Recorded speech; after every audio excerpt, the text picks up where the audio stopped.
This week on What Do You Got? Future predictions. Stay tuned. You're listening to Bro Down Podcast all fucking day. Oh, yeah. Hey, everybody. Welcome back to the Bro Down Podcast. I'm Tim Fulton I'm Andy. Smith. And this is What Do You Got? A segment where we come to the table with the topic that the other guy doesn't know about. We chit-chat about it for a little bit. And it's Andy's turn. Andy, what do you got? Future predictions. Question mark? Question mark. All right, so I was thinking about some shit when we were kids and all that stuff. Okay.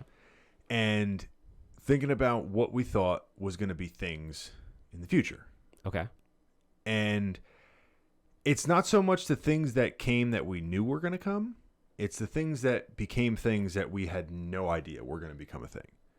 Fair. So the first example I'm thinking is like early 1900s, planes didn't exist. Everyone got around by horse and buggy or then the car. And then two dudes were like, we're going to make stuff fly. And like at that time, people were probably like, yeah, like you might be able to do this, that, and the other thing. But like no one was like, in 35 years, everyone's going to be just, that's the main source of travel long distance. I think it took like 60 years for us to go from here's a makeshift plane that can go a couple yards to we're on the moon. Less than 50. Less than 50? Like that's some wild ass shit. Yeah. So, but then, and then when we went to the moon and all the space stuff, people were like, well, we're going to be going to space in like 20 years because we figured out the plane and then all of a sudden we're in planes all the time. But that never happened. Yeah. So that's the first one I thought of. And then the second one is the internet, where nobody knew what the fuck it was. And then it just kind of happened. And no one really predicted like the infectious nature and then necessity of it after like it just kind of became its own thing. And the crazy part with the internet is that it like naturally integrated into society. Where you don't remember like, oh yeah, and then in 2003, like everyone decided to vote that we were going to start using the internet. It wasn't like that. It was just like, people used it. People just used it. And then the only other thing I could think of is the phone. Those are like the main ones where like no one had a phone. You had to use a payphone. Yeah. And then some people had beepers. People had car phones and shit like that. My dad had a car phone. Yeah. And then, but no one ever thought having a phone would be like a normal integral part of life or a necessity. And then somehow, over the course of only a couple years, it became like you need to have a phone to have a job. Yeah. From no one has a phone to you can't get a job really without a phone. And that one's kind of funky because, it is a phone, but it's not even really a phone anymore. I mean, the phone is... Now it's like a computer. It's basically a mini computer in your pocket because it has so many different applications to it, no pun intended. Yeah. It only gets more and more dependent. Yeah. But even before we were able to use the internet on the phone, there was a time, like right before that, where you almost had to have a phone to have a job because people like became accustomed to needing to get a hold of you. Yeah. All the time. Before it was like, I called their house, they're not home. Where are they? Somewhere in the ether. Like, we don't know. They're just somewhere. We don't know. So I'm thinking, like, what, not just what you think is going to happen that's obvious, but, like, what are some things that could happen in the next 20 years or even 10 years that are going to be, like, a naturally integral part of life that people don't really even know is happening or question, and then it's like that is a staple in your life now without you realizing it. I think in the next 20 years, a big one that no one really talks about. So I'm going to put this on this is the unexpected, but some people could predict it. Like some people did predict the smartphone. Mm-hmm. There were people like in the 50s saying we will have things. But not everyone in society is like, this is where it's going. Correct. Exactly. I think we're going to see augmented reality be major. Like Ready Player One shit? No, because that's virtual reality. Okay. Virtual reality completely takes over your entire body. You don't have the ability to interact in the physical world because you are literally in a different space, and if you want to move around, it gets complicated. Augmented reality is where you change what you see to add different elements that seem virtual but aren't. So the best recreational use of this right now that came out even 5 years ago was Pokemon Go. So you walked around, you could turn your camera on, and there would literally be a Pokemon in the street or whatever. And he would, and like, we're talking, this is very, very basic, simplistic. Like, you have to look at it through your phone, whereas you're saying, like, it'd be contact lenses or an implant, and it would just make you see shit in Maybe reality. not even that in depth, but I can see, instead of a phone, people having glasses. Google came out with Google Glass, or I believe it was called Google Glass. They never sold it. I think it was only released to developers. So it never became a commercial success, but it was the beginning of something. And it's funny because there are work aspects to this that is going to be the launching point, in my opinion. So we already have like recreational sides of things. I think it's going to go the same route that the internet goes, right? So the internet existed originally for work-related purposes, specifically the medical field, which augmented reality is going to have a place in. They want doctors to wear augmented glasses, so when they're doing surgery or something like that, things will be more visible to them without them having to cut wider or whatever. Yeah. So nurses can see veins because they can see veins.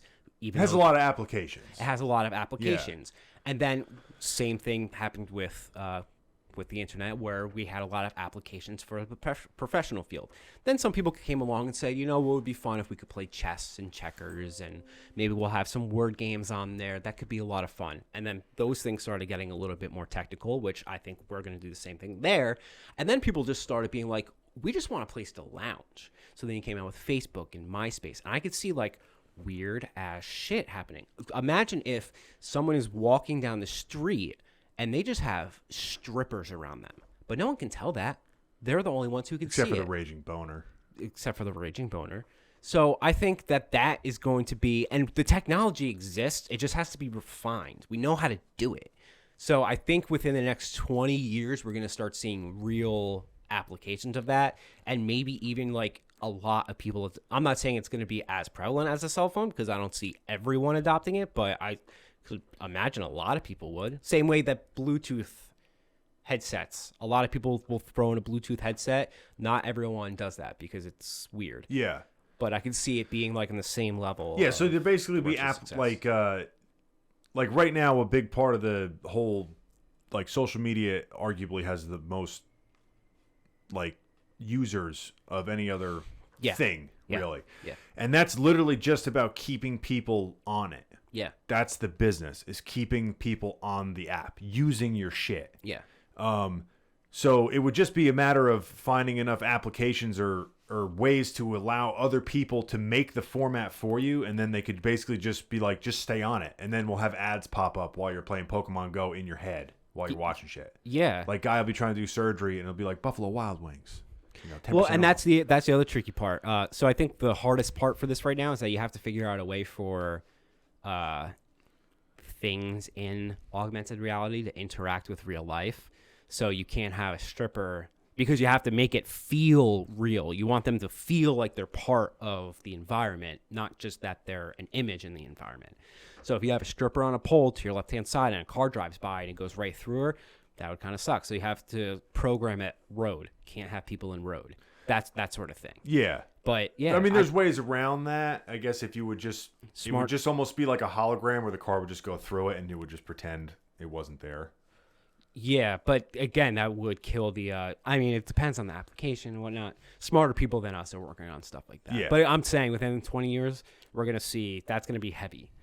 Yeah, that's an interesting one. It's you can't get off the internet because it will be in front of you at all times. Yeah, that's definitely a possibility. Yeah, and especially since like the VR, which essentially is it's like a form of technology derived, and both of them share types of shit with like that type of thing where you're looking at something that's not there, but you're in that world. Yeah. That gets better every month. Every year. It does. It's just a matter of applying it and having it be efficient and not break down, and then people will use it. Yeah. I mean, 100%. Pokemon Go it has shitty graphics. People were losing their minds over it. Yeah. It's just a matter of applications and allowing it, I guess, for other people to have their little playground sandbox where they can design their own shit. And then it's like endless possibilities. Endless possibilities. Once a realistic tool gets available to the public, then you'll see it explode. Because, like with phones, there are a million developers out there because everyone has an application these days. We've talked about developing an app. We're just too stupid to do it. Yeah. But people do it. There is no augmented reality app yet. Yeah, you can use your cell phone, but then you have to hold the cell phone up. Well, somebody, I think, yeah. I think what somebody has to do is create the skeleton for the rules that operate in that, like the basic template that all the other programs work off of. And then after somebody goes through that painstaking process of doing that, then people can write their code for that application, and it'll just abide by that structure's core or whatever. All right, so that's mine. Yeah, so mine... I came up with that on the fly. Look at that. I think that as technology has gotten better, so when we were kids, if you remember, your older brothers at one point probably had licenses with no picture, or licenses with a picture, but it was like a paper license. Yeah. Licenses never used to have pictures, all this stuff. Back when we were kids, your social security number, like you were told to guard that with your life and never give it to anybody. 20 years later, you have to put it on almost every application for everything. And the price of a social security card back in the day, that was like what you needed to steal someone's identity. Now you can buy them for like $4 a piece. Yeah. It doesn't, you know what I mean? It's losing that the tangible shit that lets you know who you are. I went to a security conference for CPAs and other professionals, but they were talking about like how to like be secure and stuff, and they were talking about the prices of things. And currently, Netflix passwords sell for more than social security numbers. Yeah, because it's so easy to get social security numbers. Yes, they're just out there. There's because you need them for everything. Yeah, but like the black market has them already. There's no lack of them, so the supply is there. Yeah, we're fucked. Yeah, and the crazy part is, it seems like it's a good thing, but it's also like scary in a way, is that I think it's moving more towards like you are going to have everything in, I'm not going to get like tinfoil hat and say like a chip in your arm or whatever, or you'll have like an individual card or code that has everything about you on it. Like you will have a code that basically lets people know, because you ever see those deep fakes? Yeah. Right? So if someone took a picture of themselves, like that Tom Cruise one, if someone took a picture of that and they were trying to pass off as Tom Cruise and they were on a video chat, they could. You wouldn't know. Yeah. So it's like almost at this point, like facial recognition is not really secure in a couple years when somebody figures that out. So it's almost like it's moving all towards, it's like, oh, keep all your passwords in one spot and keep all your this in this spot. And like everything's integrated. And it seems like it might be moving towards this full integration into like your entire life, all your medical records, your this, your that, your search history. It's almost like everything's going to be kept on one thing preloaded. Yeah. And you just have to worry about that one thing, which sucks because if that thing gets stolen or hacked or whatever, somebody could basically be you. Yeah. Which is scary. It's very scary. You know what I mean? Like that's where it gets a little weird, because when technology gets so good that people believe in it so much that they think it's infallible, that's when weird shit happens.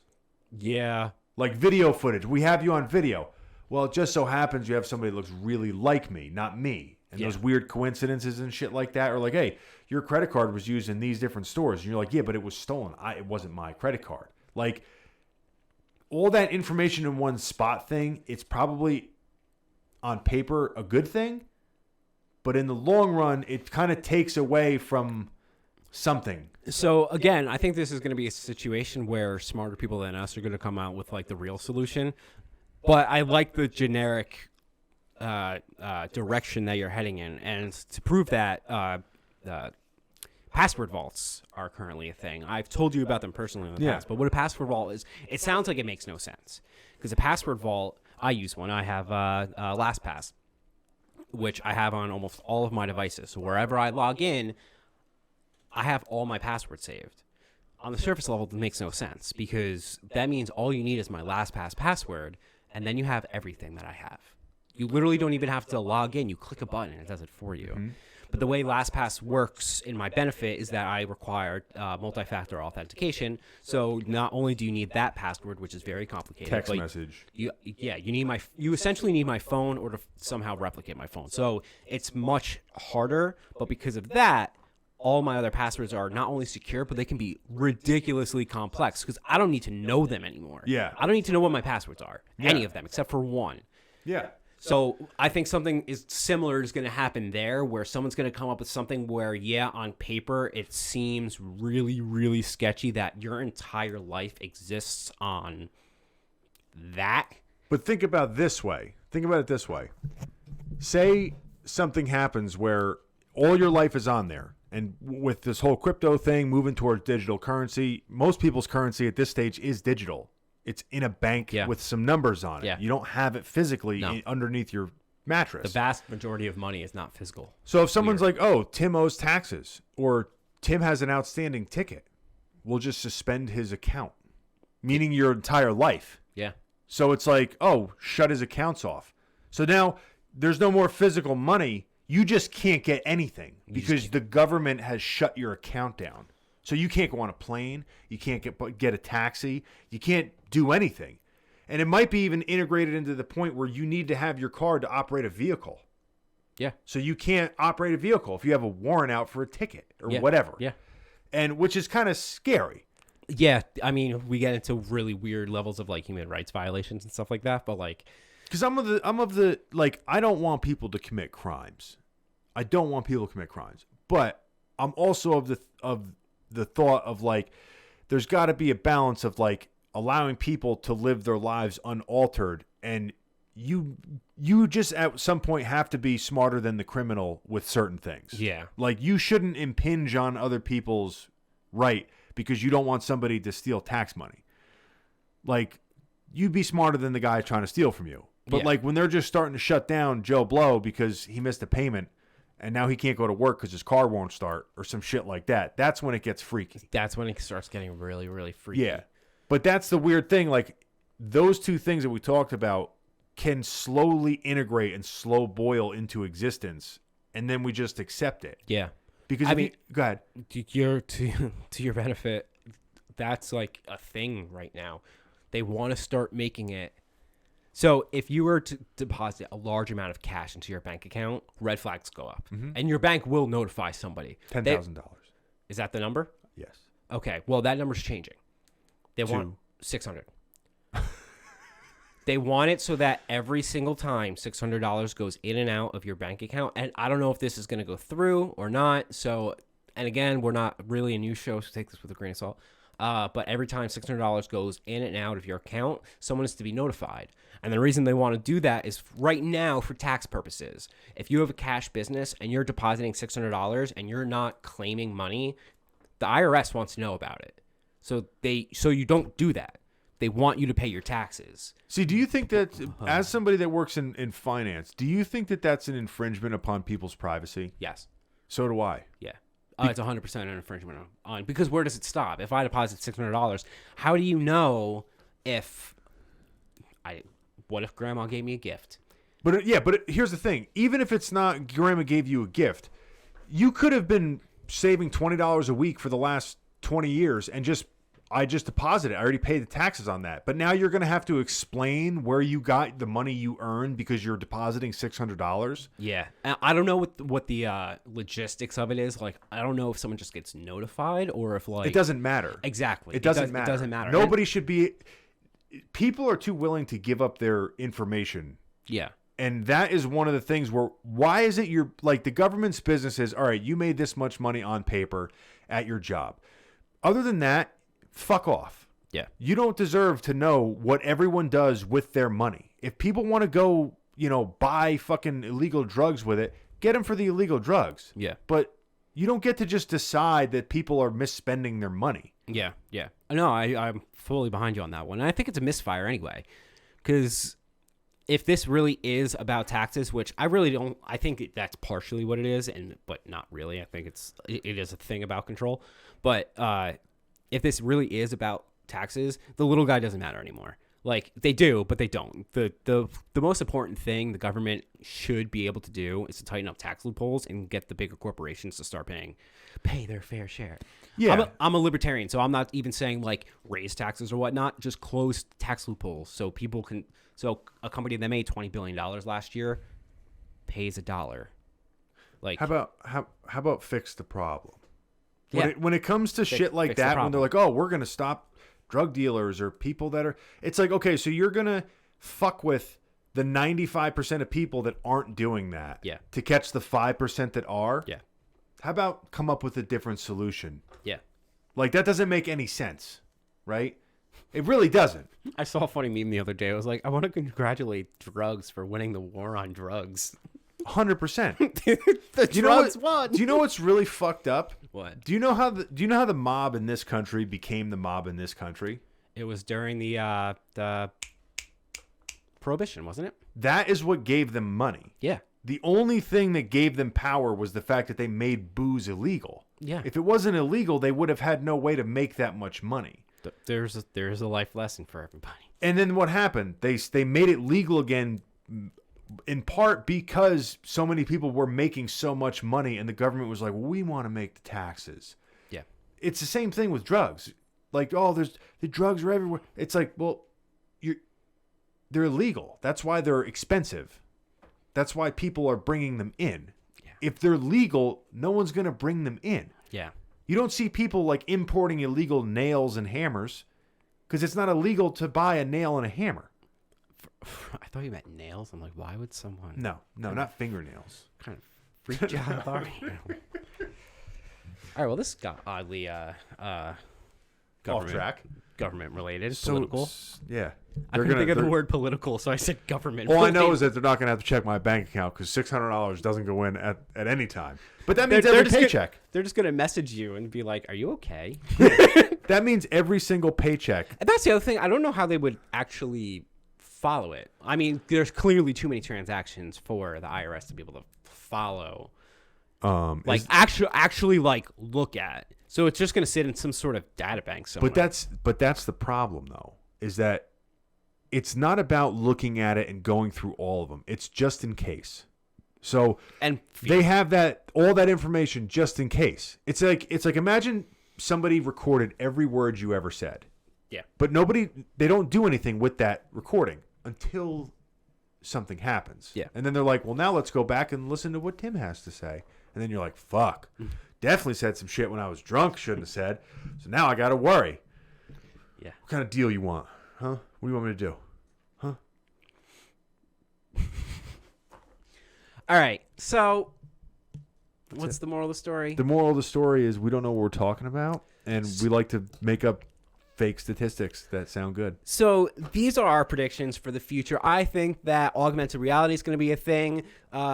Andy thinks that the government is going to murder us all. No. What do you think is going to happen in the future, in 10 years, 20 years? What do you think is obvious? What do you think is not so obvious? Let us know in the comment section down below. Also, did you know you can suggest a topic for What Do You Got?